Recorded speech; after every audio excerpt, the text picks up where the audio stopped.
கர்த்தருடைய பரிசுத்த நாமத்திற்கு மகிமை உண்டாவதாக. வேதாகமத்திலிருந்து சில வசனங்கள். எபிரேயர் 12ஆம் அதிகாரம் 7ஆம் வசனத்திலிருந்து, நீங்கள் சிட்சையை சகிக்கிறவர்களாயிருந்தால் தேவன் உங்களை புத்திரராக எண்ணி நடத்துகிறார். தகப்பன் சிட்சையாத புத்திரன் உண்டோ? எல்லாருக்கும் கிடைக்கும் சிட்சை உங்களுக்கு கிடையாதிருந்தால் நீங்கள் புத்திரராயிராமல் வேசி பிள்ளைகளாயிருப்பீர்களே.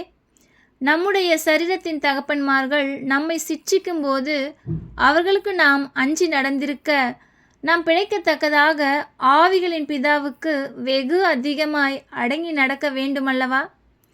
அவர்கள் தங்களுக்கு நலமென்று தோன்றினபடி கொஞ்ச காலம் சிட்சித்தார்கள். இவரோ தம்முடைய பரிசுத்தத்துக்கு நாம் பங்குள்ளவர்கள் ஆகும் பொருட்டு நம்முடைய பிரயோஜனத்துக்காக நம்மை சிட்சிக்கிறார். எந்த சிட்சையும் தற்காலத்தில் சந்தோஷமாய் காணாமல் துக்கமாய் காணும். ஆகிலும் பிற்காலத்தில் அதில் பழகினவர்களுக்கு அது நீதியாகிய சமாதான பலனை தரும்.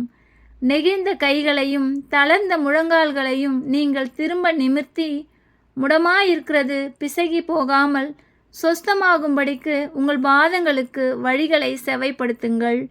யாவரோடும் சமாதானமாய் இருக்கவும் பரிசுத்தமுள்ளவர்களாய் இருக்கவும் நாடுங்கள். பரிசுத்தம் இல்லாமல் ஒருவனும் கர்த்தரை தரிசிப்பது இல்லையே. ஆமென்.